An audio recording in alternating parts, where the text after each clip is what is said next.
Bapak Saudara, saya percaya pada hari ini sudah terberkati dengan pujian penyembahan yang sudah kita naikkan. Kini tiba saatnya kita mendengarkan sebagian dari firman Tuhan.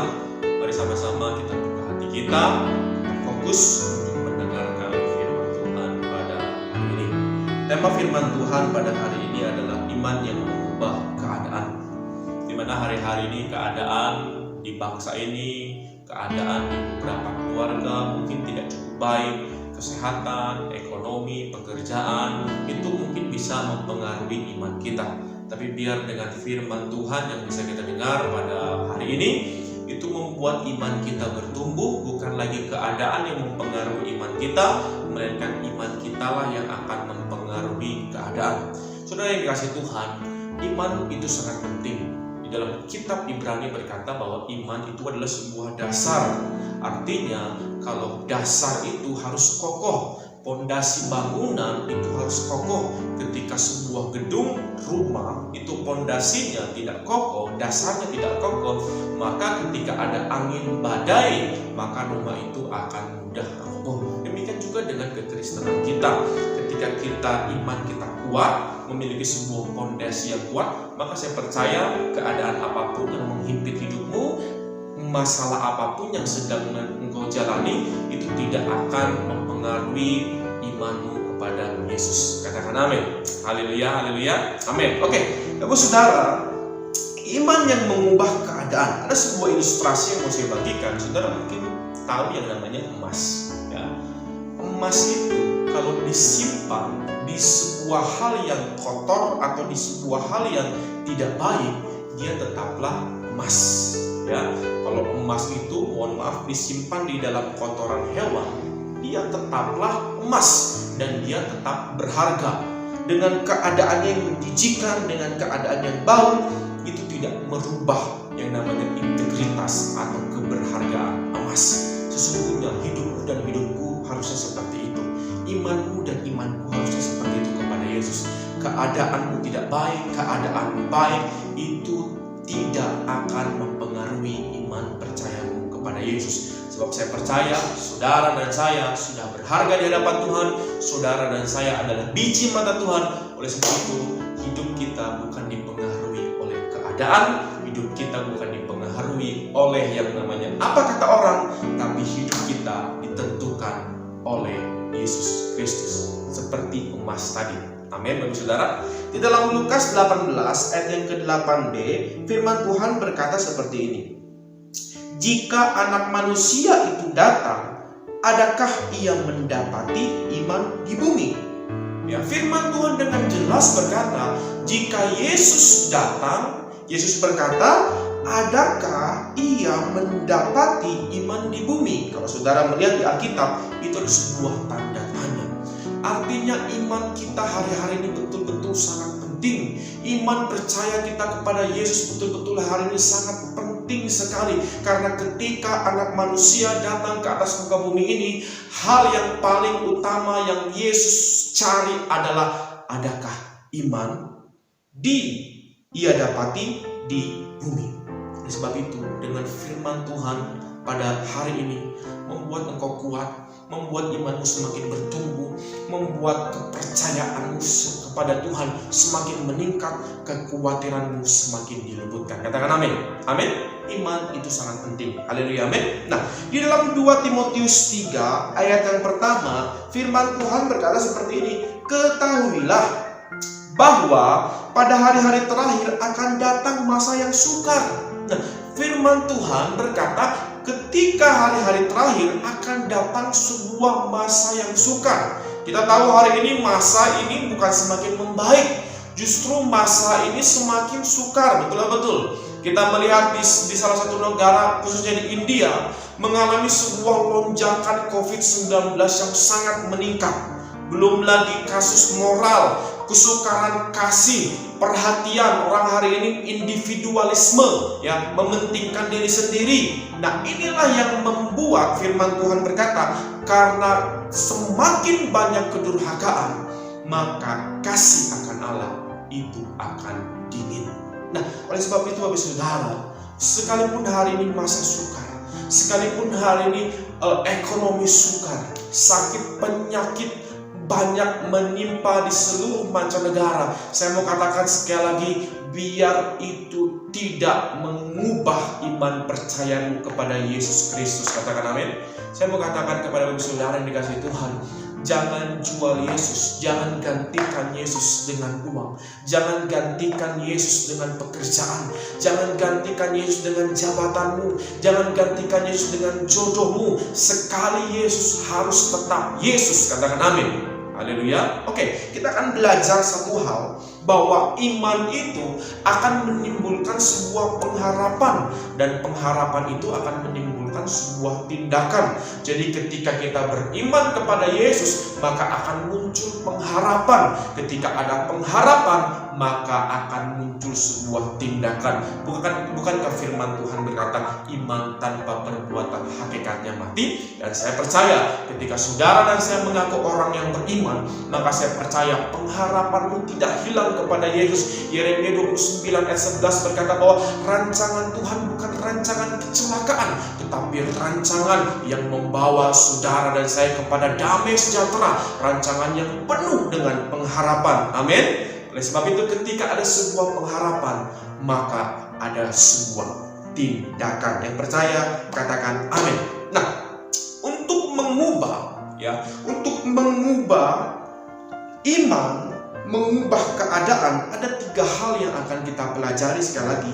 Untuk menjadikan iman itu mengubah keadaan, apa yang diperlukan? Ya, kita akan belajar 3 hal. Apa sih yang diperlukan untuk iman itu berfungsi dan iman itu mengubah keadaan? Bukankah firman Tuhan berkata iman sebesar biji sawi saja bisa memindahkan gunung? Artinya ada sebuah hal yang kita perlukan untuk mengubah sebuah keadaan.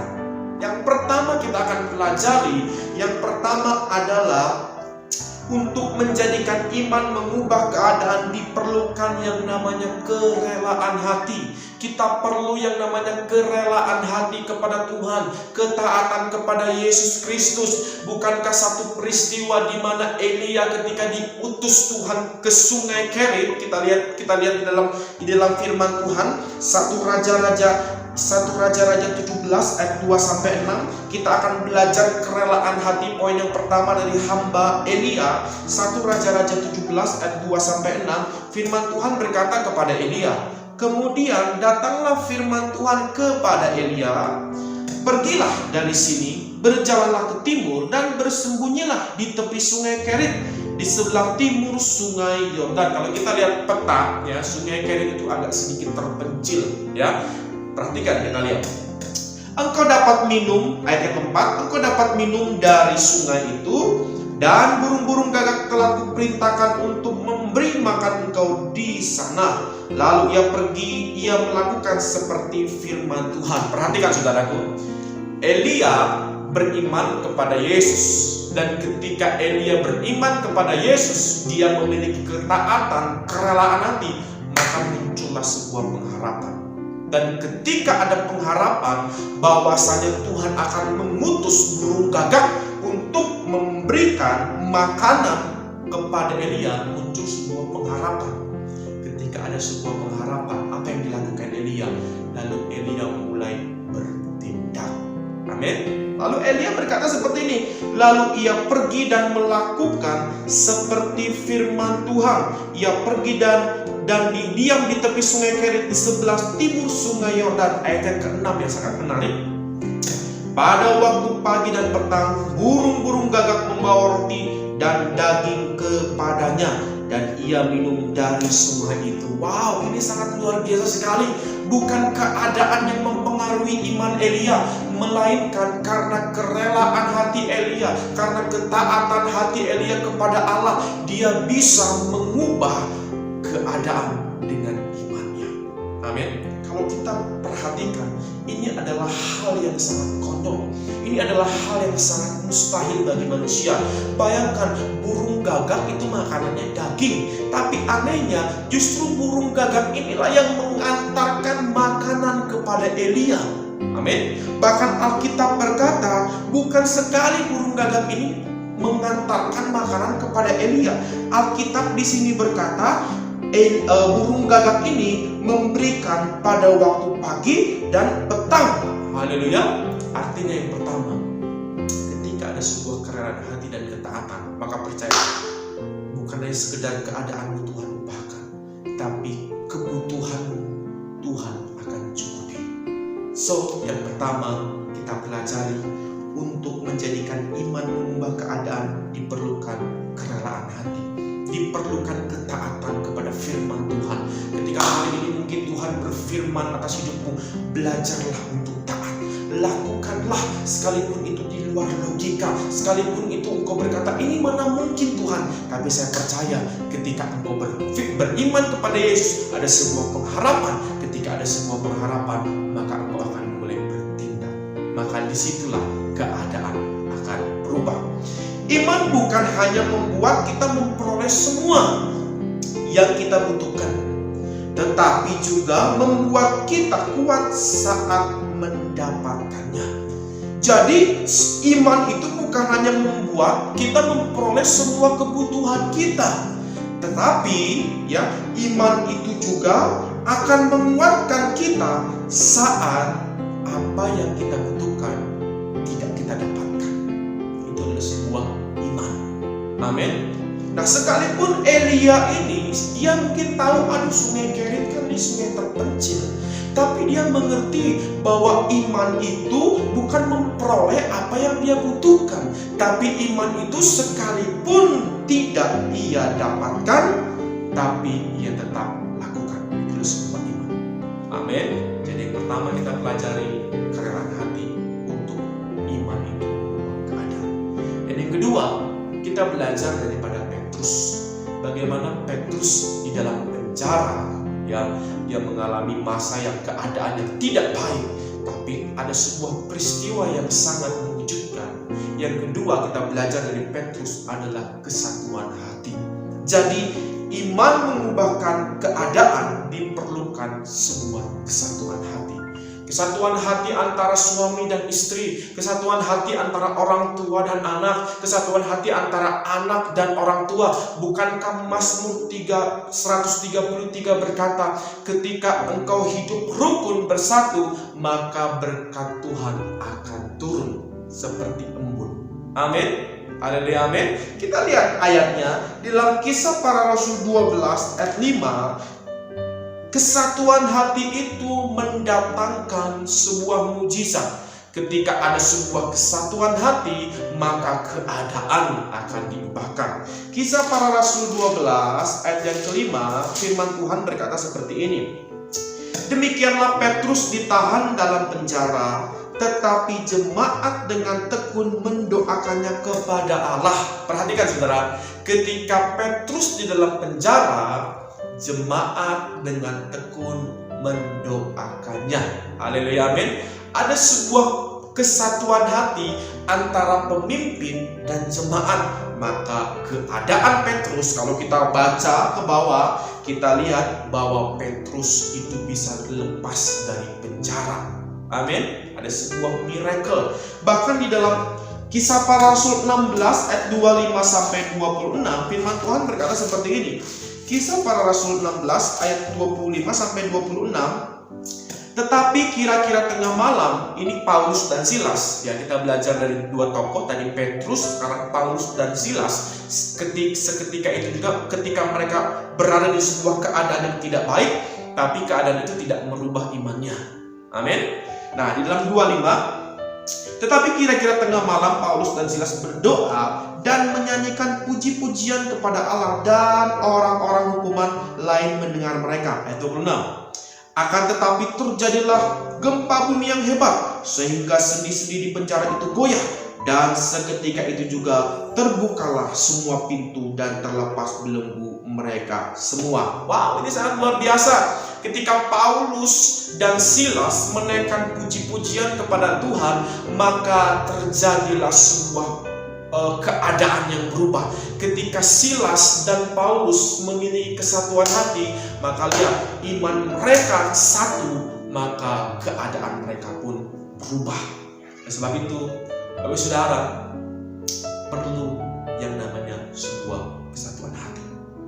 kedua kita pelajari iman mengubah keadaan, diperlukan sebuah kesatuan hati antara orang tua dan anak, suami dan istri, diperlukan yang namanya sebuah kesatuan hati.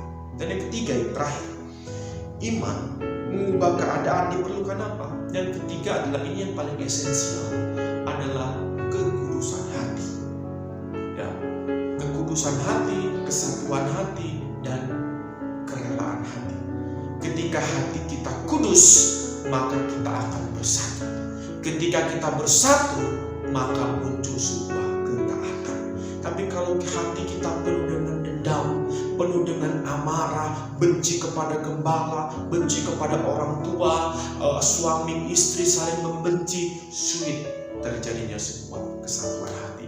Tetapi ketika hati kita ini kita jaga, bukankah di dalam Amsal 4 berkata, jagalah hatimu dari segala kewaspadaan.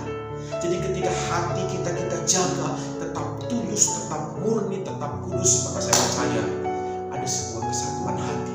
Dan ketika ada sebuah kesatuan hati, maka ada kerelaan hati. Dan ketika ini semua dikombinasikan, maka saya percaya imanmu akan mengubah keadaan. Bukan keadaan yang mengubah imanmu, melainkan imanmu lah yang akan mengubah keadaanmu. Yang terakhir yang mau saya katakan, iman yang sempurna tetap mempercayai Tuhan, meskipun tak satupun doa atau keinginannya dijawab oleh Tuhan. Jadi saya katakan sekali lagi, iman itu, iman yang sempurna tetap mempercayai Tuhan, sekalipun doamu, keadaanmu tidak berubah. Ayat yang terakhir yang mau saya bagikan kepada Bapak Saudara adalah Ibrani 11 ayat ke-6. Ibrani 11 ayat ke-6, firman Tuhan berkata, tetapi tanpa iman tidak mungkin orang berkenan kepada Allah, sebab barang siapa berpaling kepada Allah, ia harus percaya bahwa Allah ada dan bahwa Allah memberi upah kepada orang yang sungguh-sungguh mencari Dia. So, aplikasinya apa yang harus kita pelajari ketika kita mendengarkan firman Tuhan? Yang pertama, carilah Tuhan, intimlah dengan Tuhan, teruslah berkomunikasi, menjalin hubungan dengan Tuhan. Antara suami istri terus membangun sebuah mesbah keluarga. Amin. Puji nama Tuhan, kita setiap Rabu ada yang namanya mesbah doa jam 7.15. Ya, itu adalah sebuah keunitian antara gembala dan antara jemaat. Amin.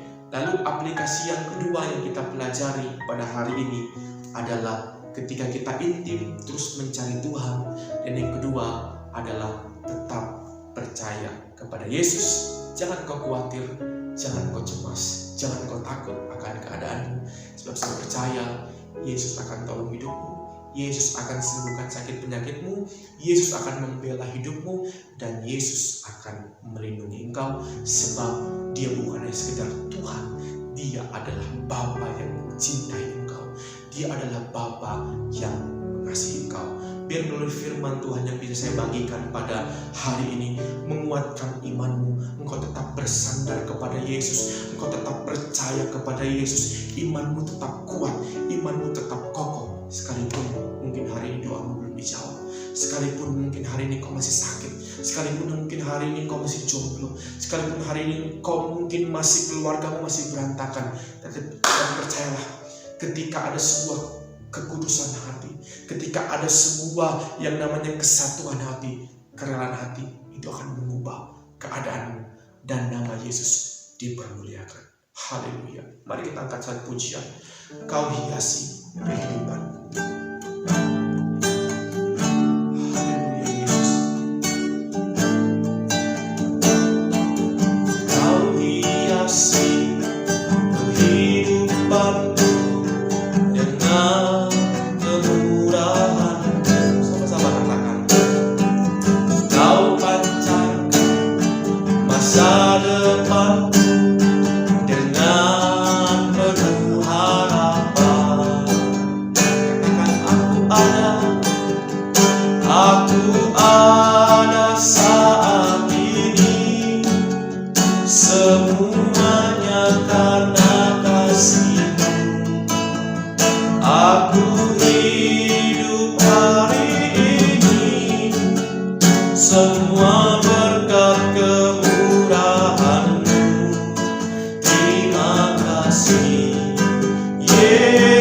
Yesus, Engkau sangat baik, teramat baik. Aku ada saat ini, semuanya karena kasih-Mu. Aku hidup hari ini, semua berkat kemurahan-Mu. Terima kasih Yesus, Engkau sangat baik, teramat baik bagiku. Mari gereja Tuhan, ulang katakan, aku ada saat ini, semuanya karena kasih-Mu. Aku hidup hari ini, semua berkat kemurahan-Mu. Terima kasih Yesus, Engkau sangat baik, teramat baik bagiku. Mari sebelum kita mengakhiri ibadah ini, kita merenungkan sejenak. Mungkin hari ini imanmu sedikit tergoncangkan, rasa percayamu kepada Tuhan mungkin hari ini sedikit pudar. Engkau jadi mencurigai Tuhan, apa mungkin sakitku sembuh? Apa mungkin keluargaku pulih? Apa mungkin aku mendapatkan pekerjaan? Mungkin hari ini engkau meragukan janji Tuhan. Mungkin hari ini engkau cemas akan janji Tuhan. Engkau kehilangan pengharapan sehingga engkau sulit untuk bertindak. Ada kabar baik pada hari ini. Yesus mau menolong engkau. Yesus mau mengubah keadaan.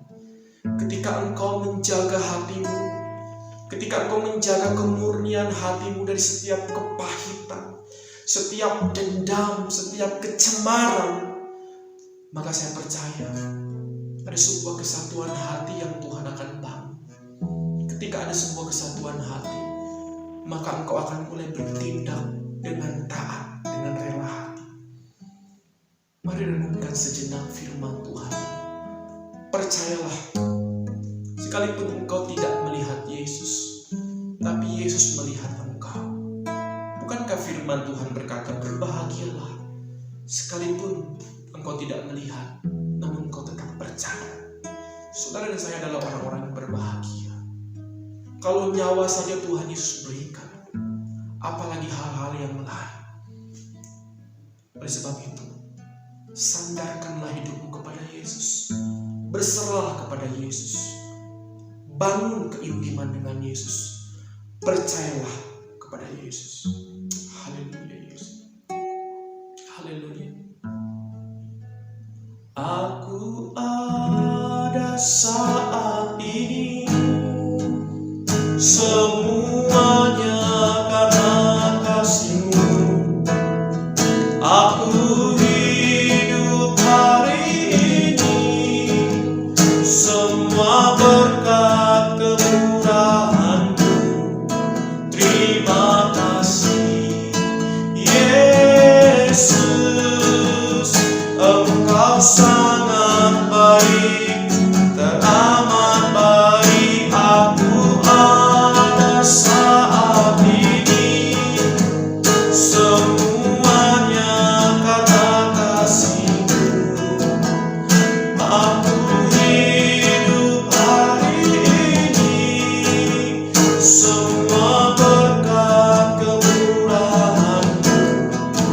Terima kasih Yesus, Engkau sangat baik, teramat baik bagiku. Tuhan, Kau materaikan firman-Mu pada hari ini. Berikan kami iman seperti iman-Mu Yesus. Sekalipun kami harus menghadapi badai, sekalipun kami harus menghadapi berbagai macam masalah, tapi kami percaya Engkau Yesus yang selalu beserta dengan kami. Gadamu dan tongkat-Mu lah itu yang menguatkan kami. Terima kasih Tuhan. Biar setiap kami ketika kami mendengarkan firman Tuhan pada hari ini, iman percaya kami bertumbuh, iman percaya kami semakin kuat, tidak terpengaruh dengan keadaan hari ini. Biar Bapa dalam nama Yesus, kasih-Mu dan kuasa-Mu mengalir kepada setiap orang yang menyaksikan, yang mengikuti ibadah pada hari ini. Kau jamah, yang sakit Tuhan sembuhkan, yang terikat Engkau lepaskan, yang berbeban berat Engkau hibur. Biar Tuhan, Engkaulah yang menjadi sandaran kami, Engkaulah yang menjadi sumber segala-galanya di dalam kehidupan kami. Terima kasih materaikan firman-Mu, agar kami tetap menjaga kekudusan hati, kami selalu memiliki kesatuan hati, dan kami memiliki kerelaan hati untuk mengerjakan pekerjaan Tuhan yang sudah Tuhan sampaikan pada hari ini. Materaikan firman-Mu, terimalah berkat daripada Allah Bapa, cinta kasih daripada Yesus Kristus, persekutuan yang manis daripada Roh Kudus menyertai Engkau pada hari ini, sampai Tuhan Yesus datang kedua kalinya menjemput saudara dan saya. Diberkatilah apa yang Kau lakukan sepanjang minggu ke depan, apa yang Kau pegang Tuhan buat berhasil. Iman percayamu tetap kuat, Engkau tetap menjadi pemenang, bahkan lebih daripada pemenang. Pergilah dan jadikanlah semua bangsa muridku, kata Tuhan, sebab Engkau sudah diperlengkapi kuasa dan otoritas. Biar dengan iman percayamu kepada Yesus, Engkau sanggup mengubah keadaan.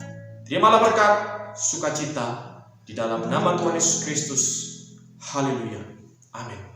Selamat hari Minggu. Tuhan Yesus memberkati. Shalom.